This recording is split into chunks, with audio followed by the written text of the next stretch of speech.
Iran की जो कौम है वो लड़ने वाली कौम है, वो पीछे नहीं हटेगी और जब तक उनके पास जान है जब तक वो लड़ते रहेंगे। इस प्रकार की वो कौम है, इस प्रकार के वो लोग हैं। खामियाजा सबको भुगतना पड़ेगा और उसके लिए प्रेसिडेंट ट्रंप, इजराइल के प्रधानमंत्री नेतन्याहू और हिंदुस्तान के प्रधानमंत्री मोदी जिम्मेदार है। तो ईरान जो हमेशा हमारा एक मित्र राष्ट्र रहा है, उनके सुप्रीम लीडर की मौत होती है और हम शोक संवेदना तक व्यक्त नहीं करते। ये क्या बात? ये युद्ध 4 से 5 हफ्ता चलेगा। ये युद्ध जो है ईरान के साथ, जो ईरान पर जो युद्ध थोपा है,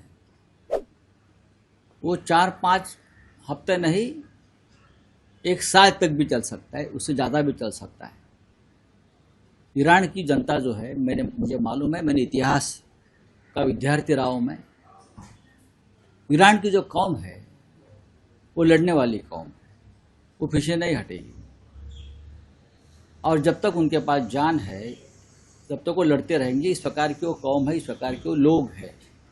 तो मुझे लगता है ये युद्ध जो है पूरे विश्व में उसकी चिंगारी, उसकी आग भड़क जाएगी और उसका खामियाजा सबको भुगतना पड़ेगा और उसके लिए प्रेसिडेंट ट्रंप, इजराइल के प्रधानमंत्री नेतन्याहू और हिंदुस्तान के प्रधानमंत्री मोदी जिम्मेदार है। देखिए, देना चाहिए, ये एक शिष्टाचार है। जब किसी संप्रभु राष्ट्र के, इंडिपेंडेंट राष्ट्र के सुप्रीम लीडर की हत्या होती है, जब उनकी मौत होती है, तो हमको शोक संवेदना व्यक्त करनी चाहिए। ये शिष्टाचार है। हमारे बहुत से शत्रु राष्ट्र हैं, चाहे चाइना हो, चाहे पाकिस्तान हो, वहाँ इस प्रकार के किसी प्रमुख नेता की मौत होती है, मृत्यु होती है, तब भी हमने हमारे तरफ से शोक संवेदना व्यक्त की है। चाहे बेनजीर भुट्टो हो, चाहे जियाउल हक हो, चाहे बैरिस्टर जिन्ना थे उस वक्त। हाँ, पाकिस्तान में जब लोग मरते हैं, बड़े नेता जाते हैं, तो वहाँ हम शोक व्यक्त करते हैं, चीन में करते हैं। तो ईरान जो हमेशा हमारा एक मित्र राष्ट्र रहा है, उनके सुप्रीम लीडर की मौत होती है और हम शोक संवेदना तक व्यक्त नहीं करते। ये क्या बात? किस लिए? भारत की कोई विदेश नीति नहीं है। भारत की एक विदेश नीति पंडित नेहरू, इंदिरा गांधी, लाल बहादुर शास्त्री के ज़माने में जरूर रही है और पूरा विश्व हमारे विदेश नीति का रिस्पेक्ट, सम्मान भी करता था। आज हमको कोई विदेश नीति नहीं है। देश भर में, विश्व भर में जो गुंडों का राज चल रहा है, उस गुंडा राज के हम एक मेंबर बन गए हैं। सर, तेल का भाव जो आसमान छू जाएगा अगर विदेश नीति काम नहीं करे पर। हाँ, तो जय श्री राम बोलिए ना। मोदी जी का जो मंत्र है ना, जय श्री राम बोल लीजिए, तेल का भाव कम हो जाएगा, अनाज मिल जाएगा, रोजगार मिल जाएगा। दोनों ही अपने अपने जिद पर कायम हैं और अमेरिका की जो हठधर्मी है वो तो साफ जाहिर है। और ये बात सही है कि भारत की तरफ से जो पहल होनी चाहिए थी और जिस तरह से ईरान में जो वहाँ के सुप्रीम लीडर की हत्या हुई, उसके ऊपर हमारी जिस तरह से संवेदना पेश करना चाहिए था वो नहीं किया गया और इसका अफसोस है, क्योंकि ईरान के साथ भारत का एक परंपरागत संबंध रहा है और हमारे बहुत पुराने रिश्ते हैं, ऐतिहासिक संबंध है। और ऐसा लगता है कि ये जो युद्ध है ये और लंबा समय लेगा और नुकसान तो सभी का हो रहा है और सही मानों में मतलब पूरा विश्व एक प्रकार से इस युद्ध का असर पूरे दुनिया के ऊपर हो रहा है। सर, वहीं सुप्रीम लीडर की मृत्यु के बेटे मुस्तबा खेमनेई को सुप्रीम लीडर बनाया गया है। आपको लगता है कि ये उनके मुकाबले ईरान के लोगों के बीच में अपनी विश्वास और अपनी मजबूती पेश कर पाएंगे? देखिए, ये तो समय बताएगा। अभी उनको ये जिम्मेदारी मिली है, कितना वो सक्षम हैं और कितना आगे चलकर वो अपने देश के लिए, ईरान के लिए कारगर साबित होंगे, ये तो आने वाला समय ही बता सकता है।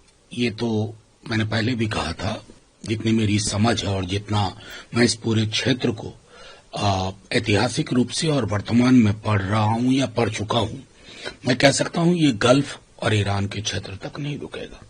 It will have global implication, और शुरुआत हो चुकी है। एनर्जी चेन की बात हो या कोई भी मसला। महत्वपूर्ण है एक चीज जो आपने नहीं पूछा। डोनाल्ड ट्रंप ने कहा है, अमेरिकन प्रेसिडेंट ने, somebody from within Iran, within the regime, shall be most suitable to run Iran.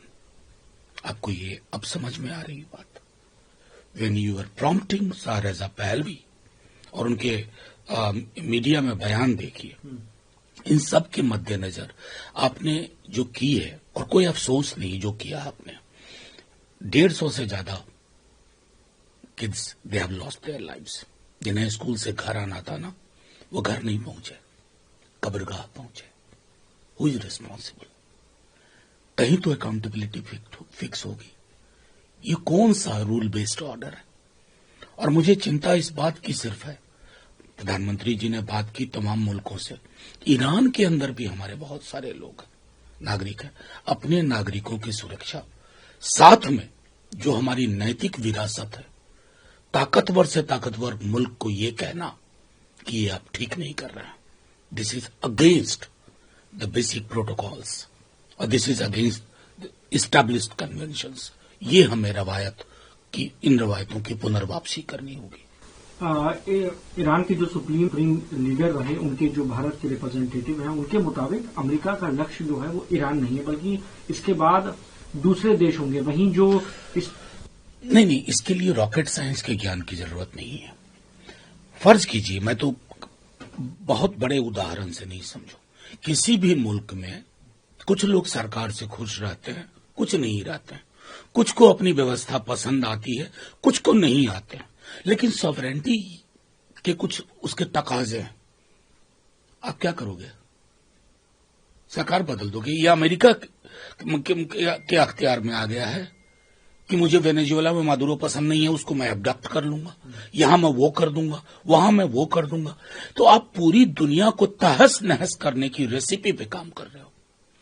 And कुछ देश कह पा रहे हैं, मुझे अच्छा लगा स्पेन ने कहा हम अपना बेस नहीं देंगे। ये सब के लिए एक नजीर होना चाहिए।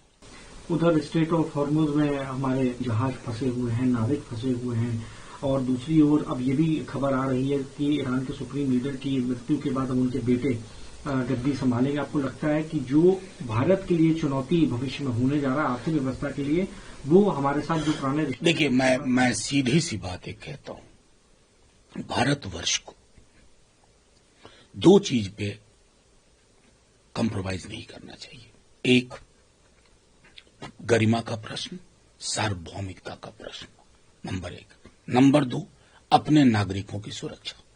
ये क्या है कि अमेरिका कहेगा यहां से तेल खरीदो, वहां से नहीं खरीदो, वहां से अब खरीद सकते हो, यहां से अब नहीं खरीद सकते हो। इस तरह की मैं समझता हूं, इस तरह की मेडिवल सेटअप माइंडसेट की कोई जगह नहीं होनी चाहिए।